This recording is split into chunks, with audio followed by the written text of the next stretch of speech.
Welcome to the Top 1% Book Club. We break down these big ideas from the best self-improvement books and help you, apply them to your life. Okay. Today we're doing a deep dive into David Goggins' Can't Hurt Me. Right. This book has become incredibly popular, Yeah. and for good reason. It's raw, it's honest, and it offers a no-nonsense path to unlocking your potential. What makes Goggins' approach so unique is that he doesn't sugarcoat anything. He doesn't shy away from the pain and the struggle. In Right. fact, he embraces it. And that's what we're going to explore today, how to use discomfort as a tool for growth. One of the first things that really grabbed me was Goggins' idea of the accountability mirror. Oh, yeah. Picture this. He covered his entire mirror with Post-it notes, each one with a brutal truth about himself staring right back at him. Wow. He was overweight, he had a tough past, and he was nowhere near where he wanted to be. No. This wasn't about self-deprecation, it was about radical self-honesty. That's a crucial point. The accountability mirror is about shining a light on those areas where we're making excuses. Right. We all have those blind spots, those things we'd rather not look at. But Goggins' message is clear.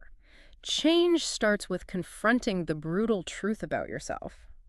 It made me think, what would my accountability mirror look like? What uncomfortable truths would I have to face? It's a powerful exercise to consider, even if you don't go as far as covering your entire mirror. It's about identifying those areas where you're potentially holding yourself back. Yeah. Maybe it's a fear of failure, a tendency to procrastinate, or even a belief that you're not capable of achieving certain things. Goggins wants you to challenge those beliefs head on. Now, another concept that Goggins hammers home is the 40% rule. This idea really blew my mind. Oh, yeah. He believes that when we think we've hit our limit, we've actually only tapped into about 40% of our true capacity.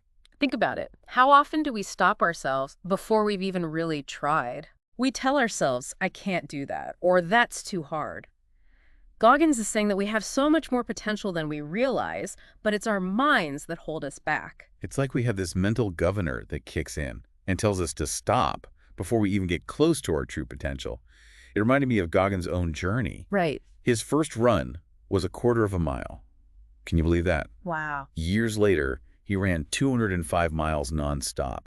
That's a pretty dramatic example of what's possible when you break through those self-imposed limits. And that's the key takeaway here. It's not about overnight transformations. It's about consistently pushing yourself beyond your comfort zone, gradually expanding that 40% and proving to yourself that you're capable of more than you thought. Yeah. What's fascinating is that Goggins doesn't just talk about this in a theoretical sense. He gives you concrete strategies to apply this to your own life. One of the things that resonated with me was his analogy of building calluses not just on your hands, but on your mind. He calls it developing an armored mind. Right. And it really highlights his perspective on hardship.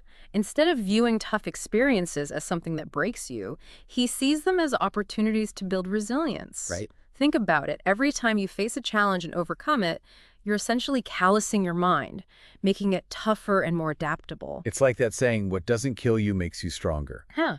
But Goggins takes it a step further. Right. He argues that we shouldn't just endure hardship, we should actively seek it out. Not in a reckless way, but in a controlled and strategic way that forces us to grow. He actually credits his incredibly tough childhood with giving him the mental strength to endure the challenges he faced later in life. Now, not everyone has had to go through the kind of adversity that Goggins has, but the principle remains the same. Right. The takeaway here is to look for opportunities to challenge yourself, to step outside of your comfort zone and build those mental calluses. Think about it. What experiences in your life could you reframe as callousing experiences? Instead of dwelling on the negative, how could you shift your perspective to see those challenges as opportunities for growth? That's the essence of what Goggins is teaching us, to turn adversity into an advantage. And that brings us to one of Goggins' most powerful concepts, Mm. taking souls. Now, this might sound aggressive, and I think it's important to understand what he means by this.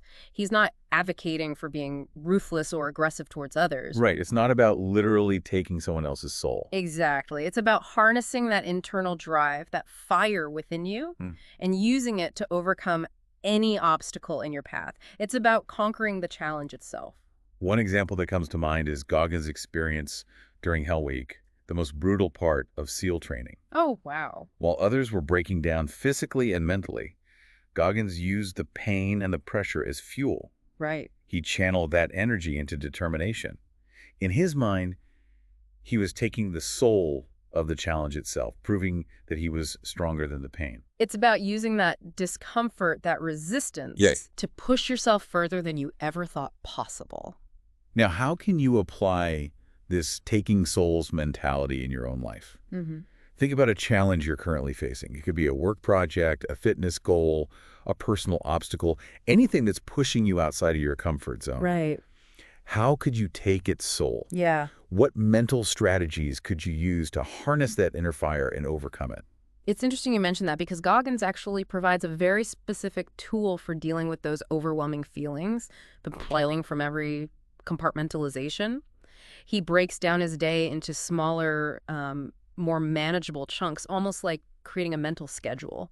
I've got to admit, that's something I struggle with, Yeah. feeling overwhelmed when I've got a ton on my plate. So how does he actually put this compartmentalization into practice? Well, Goggins used it during his SEAL training, which, as you can imagine, is incredibly demanding, both physically and mentally. He had to balance that intense training with his personal life, even side hustles, to make ends meet.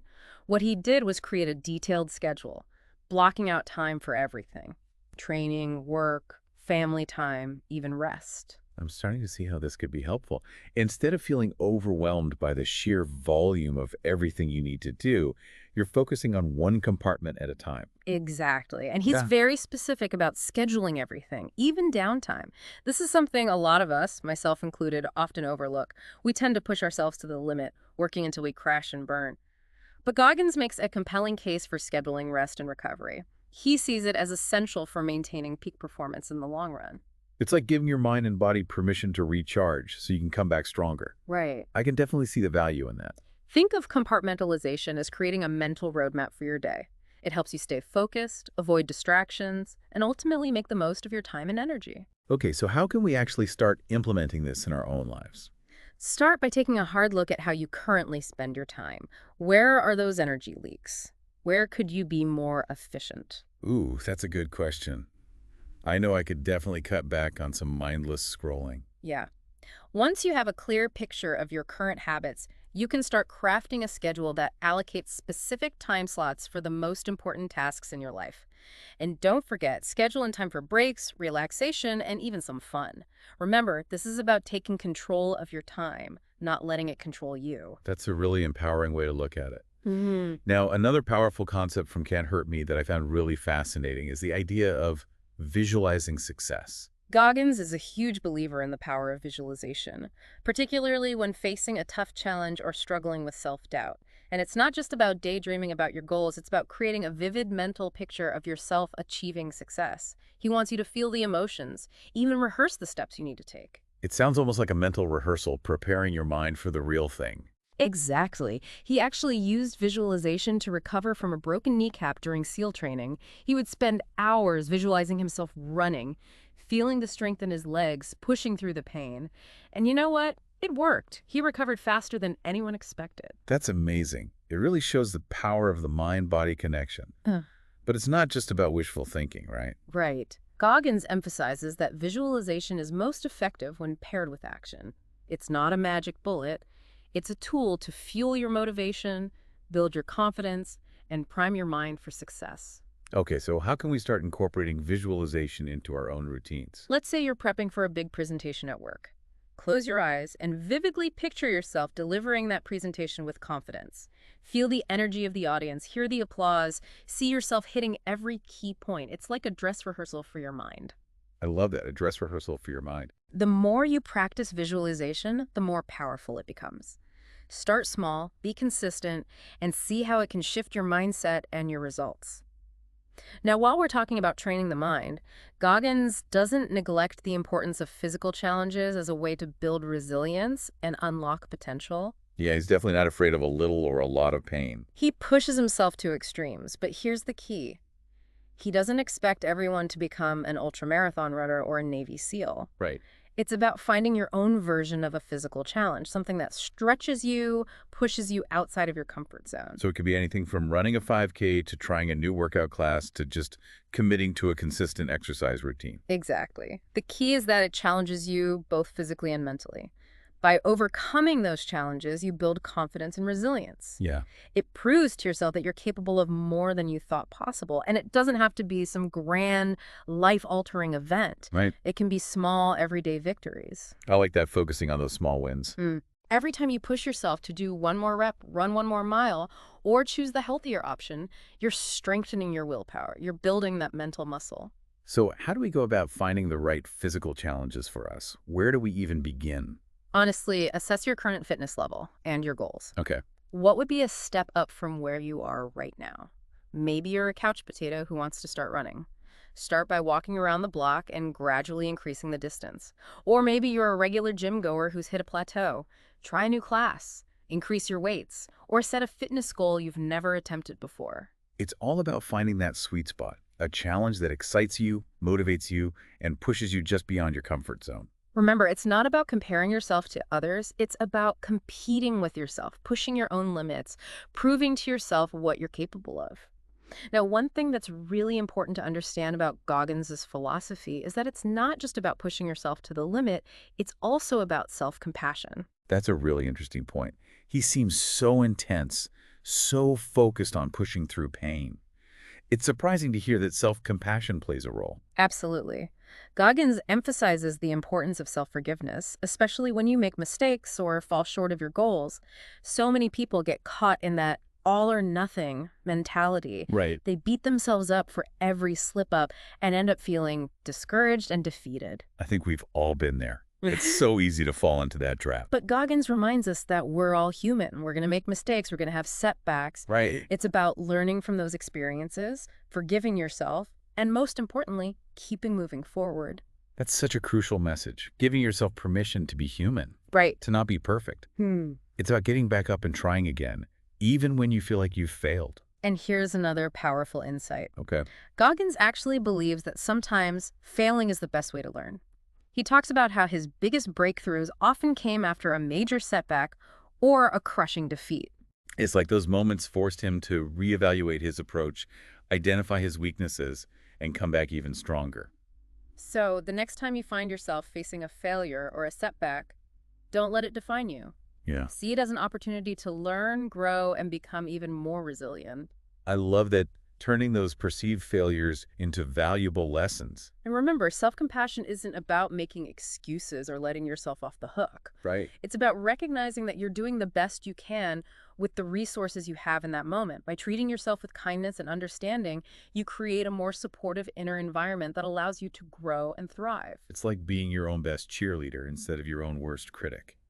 Now, all of this, the pushing, the resilience, the self-compassion, leads us to one of the most profound concepts in the whole. Can't hurt me finding your why. The why. Such a buzzword these days, but what does it really mean in the context of Goggins' philosophy? Goggins believes that having a strong why, a deep, motivating purpose behind your goals, is essential for pushing through challenges and achieving lasting success. Without it, it's too easy to give up when things get tough. It's that inner compass that guides you through the storms and keeps you on course. Exactly. Goggins' own why evolved over time, but it was always rooted in a desire to prove to himself that he was capable of more than he believed. He wanted to break free from the limitations of his past, defy societal expectations, and become the strongest version of himself. That driving force helped him endure the grueling challenges of SEAL training, ultramarathons, and everything in between. Okay, so how do we find our own why? I think a lot of people struggle with that. It's a deeply personal journey, but it often starts with self-reflection. Oh, yeah. What are you truly passionate about? What are your core values? What do you want to contribute to the world? It's about digging deep and getting clear on what truly matters to you. Once you have a better understanding of your passions and values, you can start exploring how those translate into goals and actions. Maybe you're passionate about helping others. Your why might be to make a difference in your community or pursue a career in a helping profession. Or maybe you're passionate about learning and personal growth. Your why could be to continuously expand your knowledge and skills or become a mentor to others. It's about connecting your goals to something bigger than yourself, something that gives you a sense of purpose and meaning. Exactly. And remember, your why can evolve over time. As you grow and change, your goals and aspirations may shift as well. The important thing is to stay connected to that deeper purpose, that burning desire that drives you forward. It's about having that internal compass that guides you no matter what challenges you face along the way. Now, as we delve deeper into these powerful concepts from Can't Hurt Me, one theme that keeps emerging is the importance of self-awareness. Goggins isn't just about pushing yourself to the limit, he's also about developing a deep understanding of your own strengths and weaknesses, your triggers, your patterns of behavior. He believes this self-awareness is essential for making lasting changes. It's like becoming a student of yourself. Exactly. He wants you to pay attention to your thoughts, your emotions, your reactions to different situations. What are your triggers? What patterns do you notice in your behavior? So it's about becoming more mindful of our internal world. Yes. And once you start to understand your own inner workings, you can identify the areas where you might be holding yourself back. Maybe you have a tendency to procrastinate or you're quick to give up when things get challenging. Those are just some pretty common patterns. By becoming aware of these patterns, you can start to develop strategies to overcome them. It's like becoming the CEO of your own mind. You start making conscious choices about how you want to think, feel, and behave. It's about taking ownership of your inner world. And this level of self-awareness is crucial for creating lasting change. It allows you to break free from those self-sabotaging behaviors and create a more empowered and fulfilling life. Okay, so how do we cultivate this self-awareness? Where do we even begin? It starts with paying attention to your inner world. Notice your thoughts, your feelings, your reactions to different situations. Yeah. What are your triggers? Right. What patterns do you notice in your behavior? It sounds like journaling could be a helpful tool for this. Absolutely. Journaling allows you to get those thoughts and feelings out of your head and onto paper where you can start to analyze them. Another powerful tool is mindfulness. Practice paying attention to the present moment without judgment. Notice your breath, your body sensations, and the thoughts and feelings that arise. It's about creating that space to observe without getting swept away by those thoughts and emotions. And here's the beauty of self-awareness. It's an ongoing journey. There's always more to discover about yourself. And as you grow and evolve, your understanding of yourself deepens as well. It's a process of continual growth and discovery. Exactly. So embrace that process. Be curious about your own inner world. And remember, the more you understand yourself, the more power you have to create the life you want. Now, as we approach the end of our deep dives into Can't Hurt Me, I think it's important to highlight that Goggins' approach isn't about achieving perfection. It's about embracing the process of growth and becoming the best version of yourself. He encourages readers to adopt a never-finished mentality. Right. It's about constantly striving to improve, to push your limits, and to never settle for mediocrity. It's not about reaching some final destination. It's about enjoying the journey, the challenges, and the triumphs along the way. This never-finished mentality keeps you motivated, engaged, and excited about life. It's about seeing every day as an opportunity to learn, grow, and become a little bit better than you were yesterday. It's about embracing the journey of self-improvement as a lifelong pursuit. Exactly. Now, before we wrap up this part of our discussion, there's one more concept I want to touch on that I think is particularly relevant to our modern lives. Okay, I'm intrigued. What is it? Goggins talks about something he calls the mirror of self-doubt. He believes we all have this internal critic that whispers negative thoughts and tries to hold us back from achieving our full potential. Oh, I definitely know that voice. It can be pretty loud sometimes. Right. And Goggins argues that the mirror of self-doubt is a reflection of our own insecurities and fears. Yeah. It's that voice that tells us we're not good enough, not smart enough, not worthy enough. So how do we deal with this voice? Yeah. Do we try to ignore it? Silence it? Goggins takes a different approach. He believes that acknowledging those negative thoughts and feelings is the first step to overcoming them. Okay. He says we need to confront that voice in the mirror and challenge its validity. So it's about bringing those negative thoughts to the surface and examining them. Exactly. Instead of letting those thoughts control us, we need to question them, challenge them, and ultimately replace them with more empowering beliefs. It's about rewriting the script in our heads, so to speak. Goggins provides some really practical tips for doing just that. He suggests creating a list of your positive qualities and accomplishments, essentially building a mental arsenal of evidence to counter those negative thoughts. So when that voice starts whispering doubts, you can pull out your mental list and remind yourself of all the amazing things you've accomplished and all the qualities that make you unique and capable. It's about shifting your focus from your perceived weaknesses to your strengths and recognizing that you are capable of achieving great things. It's about owning your power and believing in yourself, even when it's hard. And that's where Goggins' philosophy really shines. Yeah. He doesn't just give you a set of tools or strategies, he challenges you to adopt a whole new mindset. A mindset that embraces challenge, welcomes discomfort, and ultimately empowers you to become the strongest, most resilient version of yourself. It's been fascinating breaking down these powerful ideas from Can't Hurt Me. Yeah?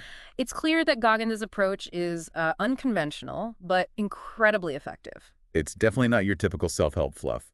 He challenges you to really dig deep and confront those uncomfortable truths about yourself. And what's so compelling is that he walks the walk. Right? He's not just preaching from some ivory tower. Yep. Yeah. He's lived these principles and proven their power. He's got the scars to prove it, that's for sure. Yeah. Now, as we wrap up, I want to circle back to one of the most fundamental ideas in the book, the concept of self-mastery.